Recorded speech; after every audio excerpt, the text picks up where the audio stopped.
assessment often fail to accommodate diverse learners, particularly the students who are deaf or hard of hearing. What adjustments are necessary to make assessment more accessible? And my other question is, what steps should Pakistan take to integrate disability inclusive assessments in the mainstream education, and how can adaptive technologies support this shift? Over to you. Thank you very much.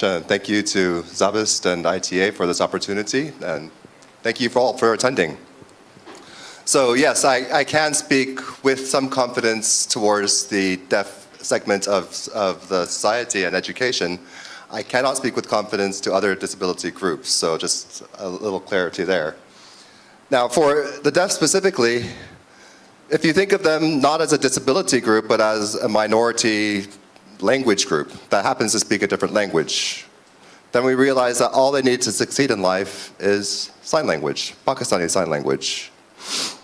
And once we understand that part, then we realize, just like if you could be the best educator, you could be the best students, the best parents in the world, but you can't go to China if you don't know you speak Chinese and be able to communicate with them. You can't take a test in Chinese, even though you might be the smartest person. So this is kind of what we've been advocating and supporting, is that, yes, as long as the tools, these assessments, the education system, the information is provided in the language of the deaf community, then they can succeed in life. There are more challenges. It's not as simple as that. There are more challenges than that we have to overcome. But it's really, all we did for the ICANN and ACER tests was to make it available in sign language, make it a little bit more visual, and make sure that that the deaf students who are tested have it available in their language. Now, this is very true specifically for those who are severe to profoundly deaf. Just like eyesight, there are many levels. You might just need a little thin eyeglass, you might need a very thick glass, and sometimes eyeglasses don't help or benefit you. Same way with deafness. So there's mild, moderate deafness, and then there's severe to profound deafness. So those with mild to moderate deafness can go to a mainstream school. They can, with very few accommodations, very few changes in accommodations for the classroom, they can succeed in a mainstream setting. Those who have severe to profound deafness would require some sort of Pakistan Sign Language adaptation or interpretation in order to succeed and be included and contributed. The second question was adaptive tools? Adaptive technology. Adaptive technology. So again, the adaptive technology is, there's cochlear implants, there's hearing aids, but those are very expensive. A cochlear implant is the price of a new car. How many people can afford a new car?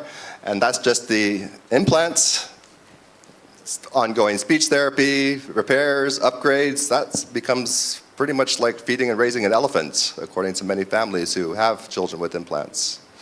So the adaptive technology that we're looking for is making sure that sign language is available.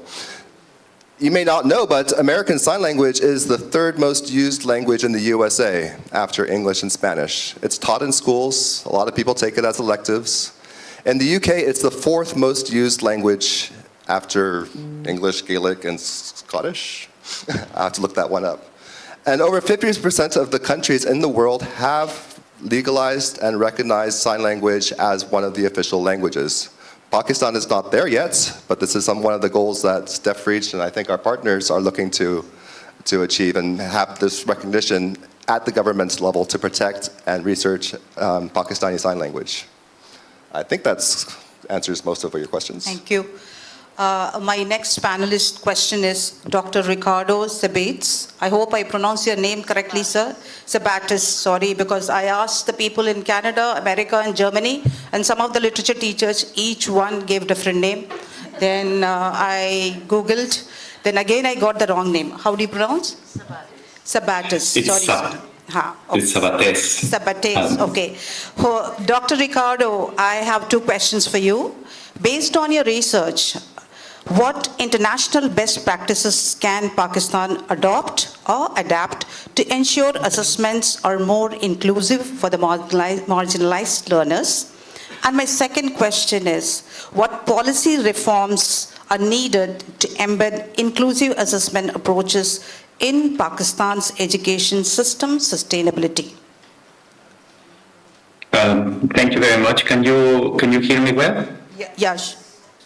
Okay, thank you very much. Thank you for SZABIST University and ITA for the invitation to be part of this panel. Sorry for the slight delay at the beginning. It's the classic, the computer didn't want to turn on. I'm very pleased to be here to talk about some of the experiences that there are at the global scale.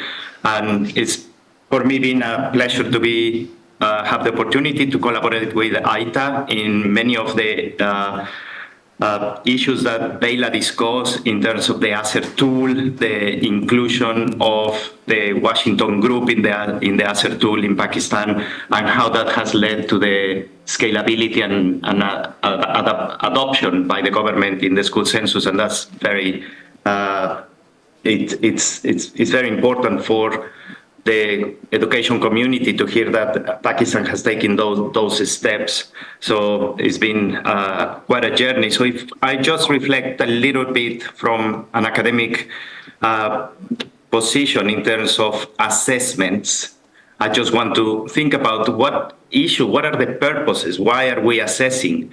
And I think it is important to go back about the purposes of assessments, because the reasons why we assess then can take us into different directions, and they can be used for different purposes.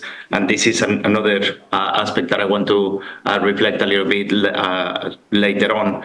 So, are we assessing because we want to demonstrate the scale of the problem? And as you know, ASER has been at the forefront of advocacy and demonstrating the scale that we have of the problem on learning in schools? Or are we assessing because we want to improve the effectiveness of the school and the education systems? So we need an assessment that helps us to improve effectiveness. Or are we assessing because we are assessing the quality of the education provided by different education system, and in this sense is used for accountability purposes? Or are we assessing because the teachers and educators need to identify the need to support children? So what are the needs of children, and therefore we're assessing for targeting purposes? Or are we assessing because we want to track which are the groups which are systematically disadvantaged? In this sense, we just hear our panelists talking about those who have profound deafness, or other children who are at disadvantage, and therefore we are assessing to understand disadvantage, and in that sense is for equity purposes. Or we are assessing because it's a way in which the system requires to provide opportunities to go to the next levels of education, because there's not there's not sufficient education for all in terms of reaching university, and therefore there is an assessment for selection. So we have different purposes of education, and all these purposes of education take us to design assessments which are fit for that purpose. And the issue with this assessment is that whether they can be recognized at the levels of governments to be able to then be adopted. So in the international arena, we have a number of assessments and types of assessment that have emerged in the last years. And in fact, there's been an exponential assessments that have come out. We have in the international learning assessments, we have assessments like PISA, the program student assessment. We have PASEC, we have SAC. Many of these are that have been to enable across countries. And they're also trying to be done to enable comparisons over time, and they're trying to use representative samples. It comes number of questions. I mean, they are to be, that still discussed, such as which that we're going to use, which an equitable way of testing. Is a particular question biased towards the population of children who are in Europe as opposed to the population of children that are in Pakistan, India, or in other countries, for example, in sub-Saharan Africa? So the inclusion of the knowledge and what knowledge is included is a very important question that needs to be addressed in these types of tests. We also have national learning assessments, which are tailored to the national curriculum. And many of these are the ones that are used by governments to inform policy. We also have the high-stakes examinations that are used often to be able to progress from one level to another. In the case of China, there's the Gaokao examination. In the case of the UK, there are A-levels examinations, and these are the kind of examinations that they're used for high-stakes examination. Many have formative examinations that are used in the. But importantly, I think for me is these community-based assessments and what has been the journey in the internet that has ASER ITA in Pakistan, ASER Pakistan, ASER India, and many other partners of what is now called the PAL network, the People's Actions Learning. And the journey that is taken has been incredibly important, because at the beginning, and here, Bela, maybe we can discuss later, because you are at the forefront of the experience, it was mainly for advocacy purposes. It was mainly to say something is going on here, right? And the tool itself, it was very, very well designed. It has to be an assessment that was had all the properties that one wanted for an assessment. It has to be equitable, it has to be accessible, it had to really measure those foundational skills. And it was done in a very innovative way, not to take time away from the children's, both in their schools or in their activities that they were having. But then it led to thinking, okay, given that now we know the scale of the problem, what are we doing about it? And this is where it was coming to the action. And the action became important. And ITA has been moving to very innovative ways of supporting learning, those who are out of schools, for CARES, accelerated programs, accelerated innovations. But always the question is, how are these going to be scaled up? ITA can, and many other of our innovators can reach the few, but we wanted to reach the thousands. We wanted to reach everybody in the nation. And I think that is important because there's a very important partnership with the government. And here is to move to the government thinking this is very important, given that you have innovated by including the Washington Group in ASER and demonstrated the benefits. Then how can we do this at a scale? How can we take this nationally? How can we put it in our systems? So I think that is an important question that potentially we can reflect both with experiences of ITA in Pakistan and other experiences that I personally been leading with group members from the PAL network. I just came back from Tanzania, where this is a very important question, the role of the government in enabling these innovations to be part of the systemic change that is needed. And I will stop there. Thank you. Thank you, sir. Thank you very much. I just wanted to make one short comment. What is coming out very boldly for Sindh and the whole of the country is that we are now in the midst of a polycrisis. The crisis of education is not alone anymore.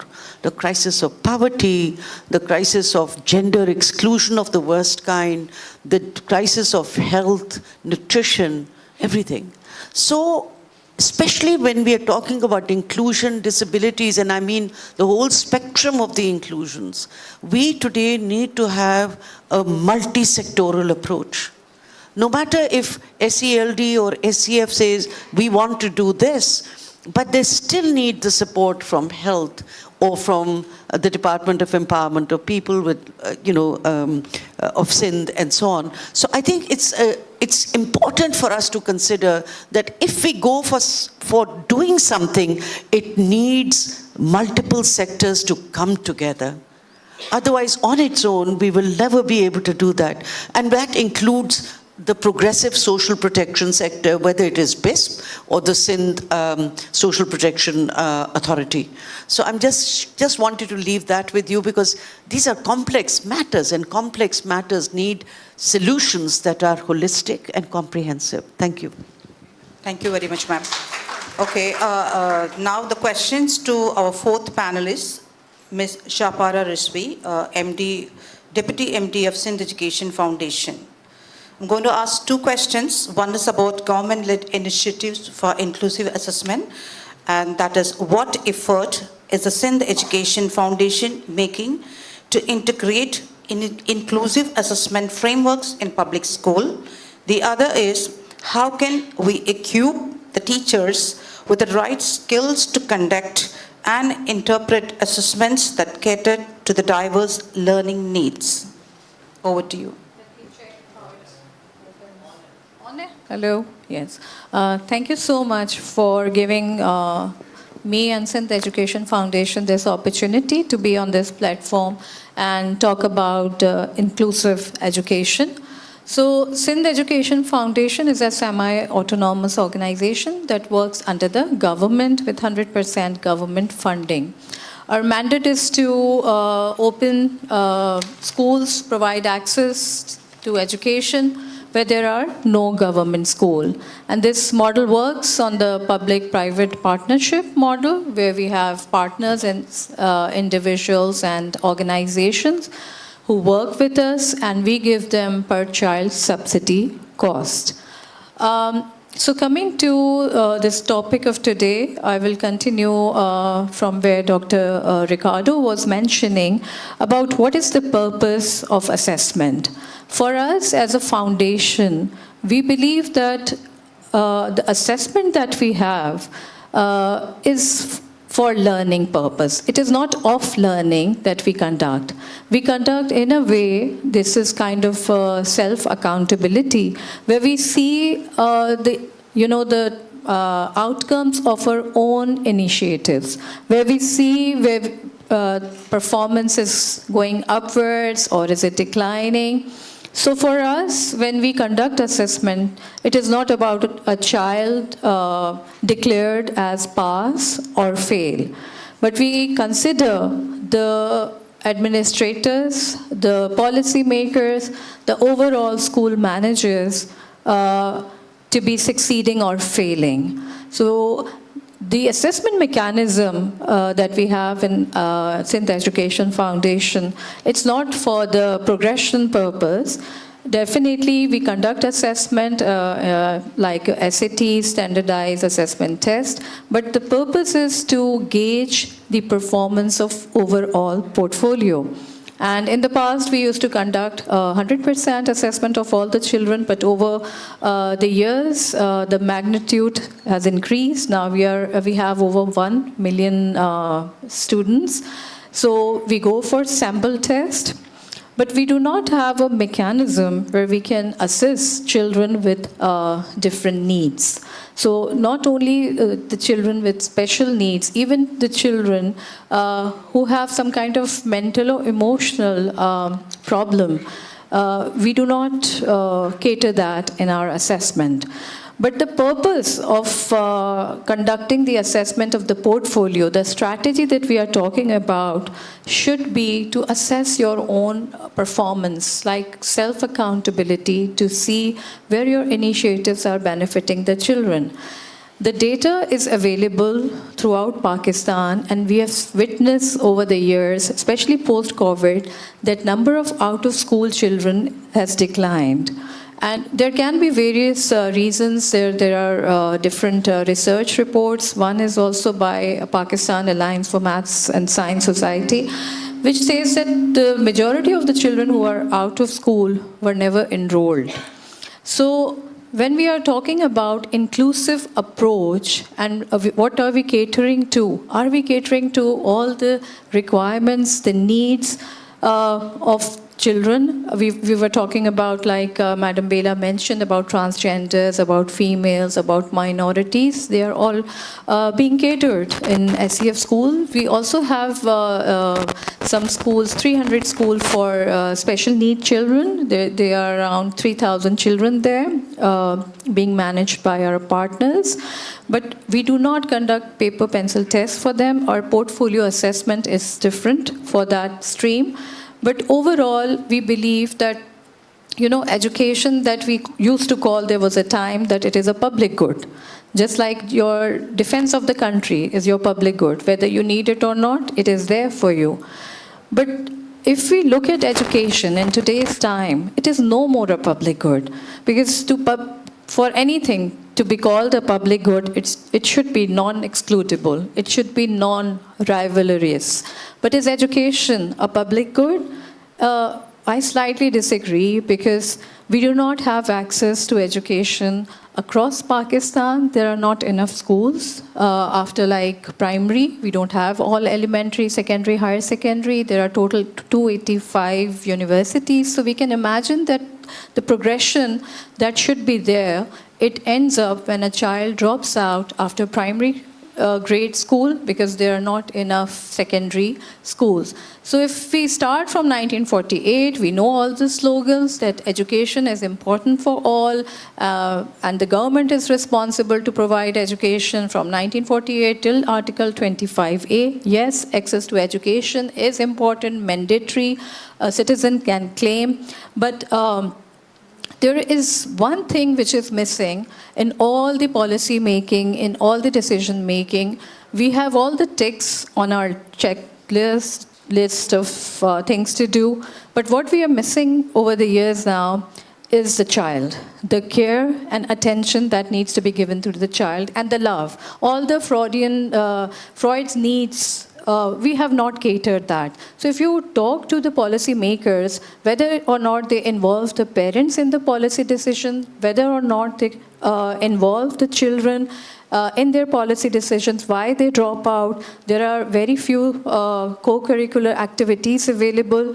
The out-of-school number is increasing. So what the government is now doing, the question is, so we have been asked to prepare a 5-year plan, like, in the past also we have been doing that. But this time, the focus is to cater to all the formal, non-formal side of learners who have missed out the opportunity, and to cater the children's needs, so that they come back to school with other activities. So SEF is also starting from the academic year that in our schools we are emphasizing more on project-based learning, and we are also adding marks in our curriculum for the co-curricular activities. So if a child's needs, like if a child is not fond of writing, child should not be penalized for that. But that will for us be important when we conduct the portfolio assessment. It will not be again for the purpose of declaring a child pass or fail, because that assessment purpose is quite redundant now. Yes. Thank you very much, ma'am. So, sorry, the next part was the Teacher training. Yes. So SEF is facing a major challenge when it comes to our teacher hiring, retaining, and their training, because our annual turnover is really high. The teachers are hired by the partners, and whenever there is a government job announcement in the market, our teachers quit. And they find a pakki nokri, and they do not want to work on the contract. So we continuously train them. Annually, we train around 7,000 to 8,000 teachers within the given budget that government provides us. And when we train them from, pre-service, pedagogy, how to manage the classroom, the environment. And by the time we think that now they are ready and the results will start to come, they quit. So even this year, in our monitoring report, it revealed that 60% of the teachers are new. And when we talk about development of tool, development of tool is a very advanced stage for the assessment. But the teacher when they come as a, they look for the transitional jobs until they find some more career path, better career path, because teaching is again sometimes not considered as a career. So in the public sector, maybe in the private schools, here many professors are sitting, but I'm talking about the experiences that we face. So they look at it as a transition. They come, they spend 2-3 years, they find better jobs, and they quit. But in our modules, when we prepare the teacher, we prepare them for the mental well-being of the child, to take care of the child, even little things. If I go in an assessment room, I saw a child, he was attempting the paper, and he was standing continuously for 3 hours. And when I asked the child to sit, he said, I can't sit because my seat and my desk, it is distant. I can't, write properly. And the teacher didn't have any idea to at least ask the child to sit on her chair. So these little things, you have to be empathetic to understand. We are talking about major disabilities, but these are the little things that as a teachers, we need to understand. So we are inculcating those through our training, through our manuals, in our teaching process. Thank you. Thank you very much, ma'am.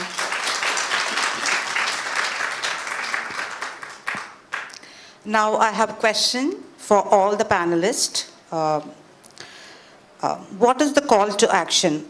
If there is only one key change you would like to see in how assessments are designed and used, what it would be? The next one, what role do partnership between academia, government, and the civil society play in ensuring assessment data translates into meaningful action? The first question is that what key action change would you like to do? The question goes to everyone.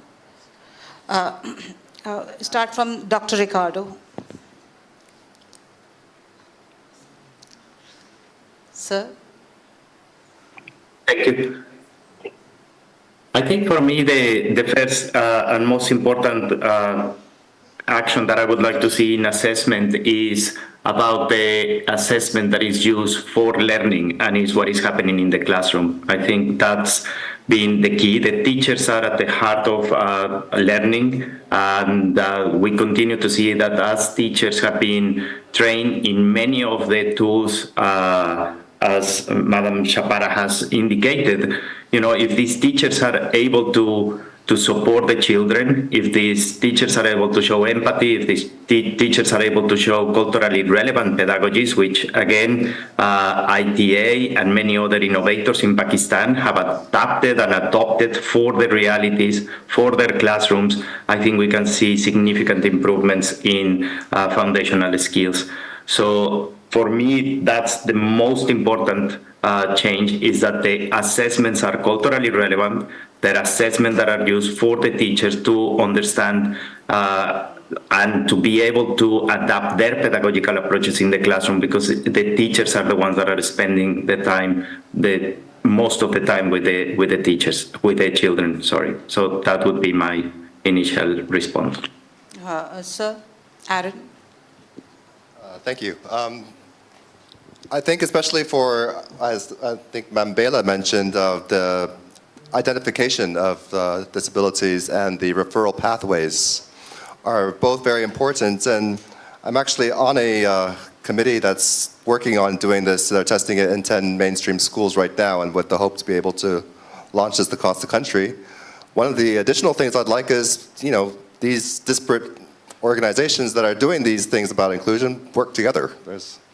There's a lot of people who are duplicating efforts that I see in this space, and I'd like to be all kind of put in one central place so everyone learns from each other. Thank you. Ma'am Chapara? For me, I think most important thing would be not to assess the child's learning outcomes in terms of rote memorization. It should be of a kind of a personality test, how much a child is familiar with the environmental needs, even empathy can be gauged. We started with a Caring for Life initiative, and the core message was this universe is to be shared by all. And through some tools, we were teaching children to be more empathetic and friendly towards the environment, not to harm animals and not to cut the trees was the message. So overall, a child's behavior needs to be assessed. It should not be based upon their learning outcomes, one-time, two-time assessment, but participation in sports and mental and physical, all areas should be covered for the self-evaluation purposes, and not just to retain or punish or penalize a child. And what was the second question? The partnership. Yes, so I, from SEF's platform, would like to volunteer that our assessment data, our portfolio information is available to all researchers. If you want to take our data from us, if you want any information, you want to conduct your research, we are open for any kind of collaboration with you. Thank you. Ms. Bela?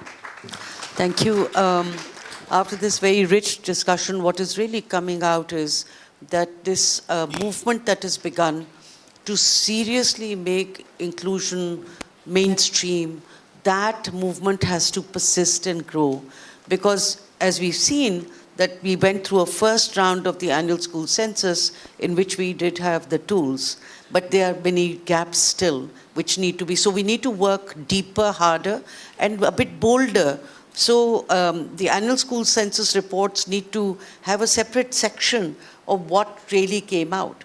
But the next part, which is even more important, we collect data, but then the teachers never hear what happened with that data.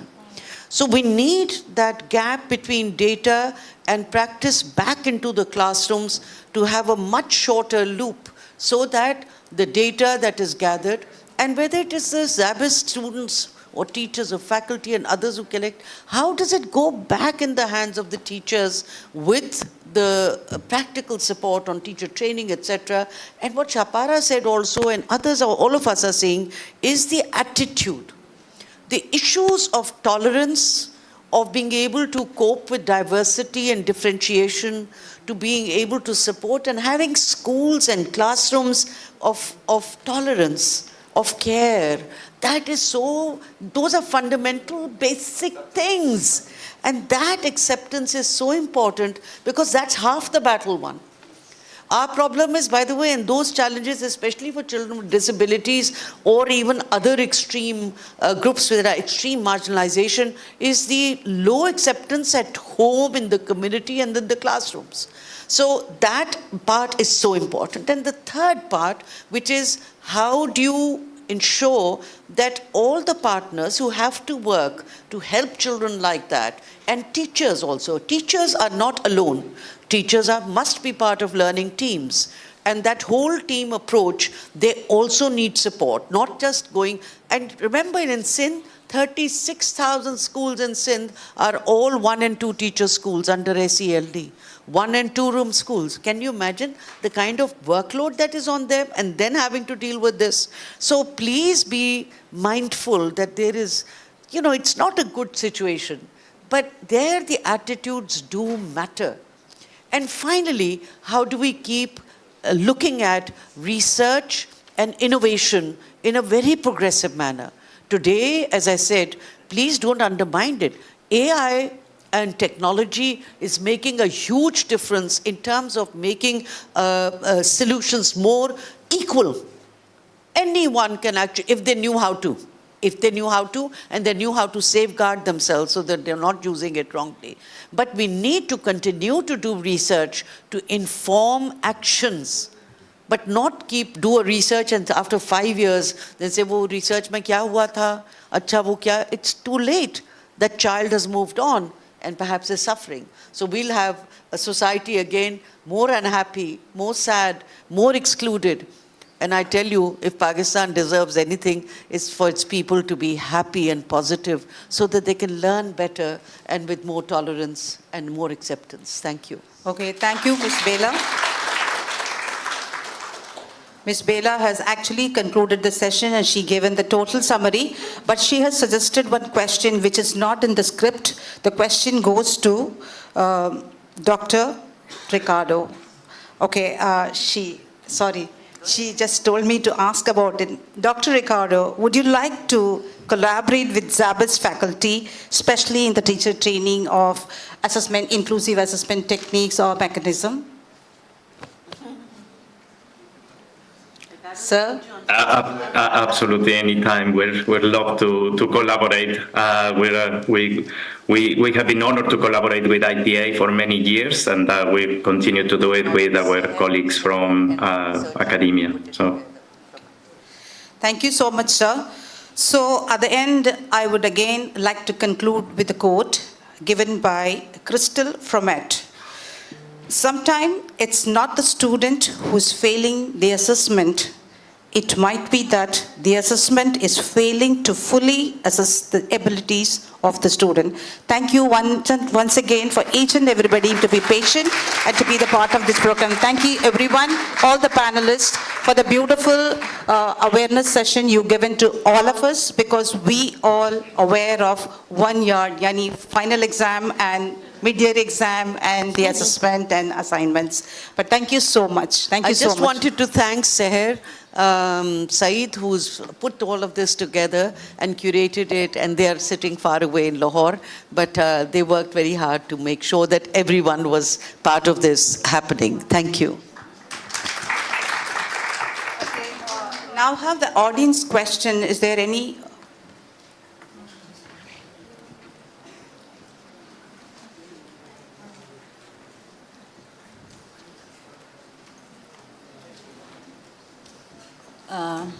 My question is from Madam Shahapara.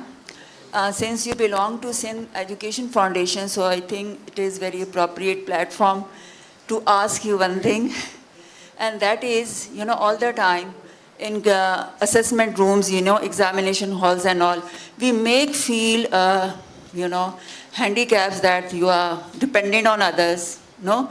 Whereas we do have a lot of, advanced technologies. For example, if somebody is unable to write, right? Or somebody has a sight problem. So why not they can record their answers instead of somebody comes and help them to write down the answers for them. Thank you. Yes, thank you so much. That is a very pertinent question. So, you see, Sindh Education Foundation has its 2,800 schools, and we are very flexible, we are very adaptable, we are working on technology since 2018. And conducting assessment through digital is one of our future initiatives. I cannot make any commitment at the moment that how long will it take, but yes, that is part of our future planning. We are working on technology, but I think that we shouldn't have any written test for people with who have impaired disability. There are 101 more ways where you can assess these children. So this is, my emphasis is not on the written paper and pen test, but unfortunately that is all what we have at the moment. Thank you.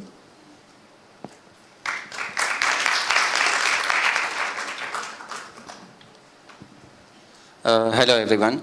Ma'am, my question to all of you is, I would like to request all of you to talk about autism, ADHD, and other learning disabilities. Like the prevalence rate has been increased, and we don't have any mechanism of assessment.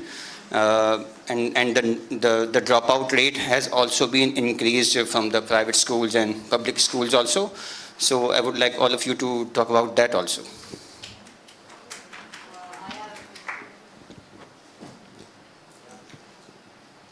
I'm sorry, I don't have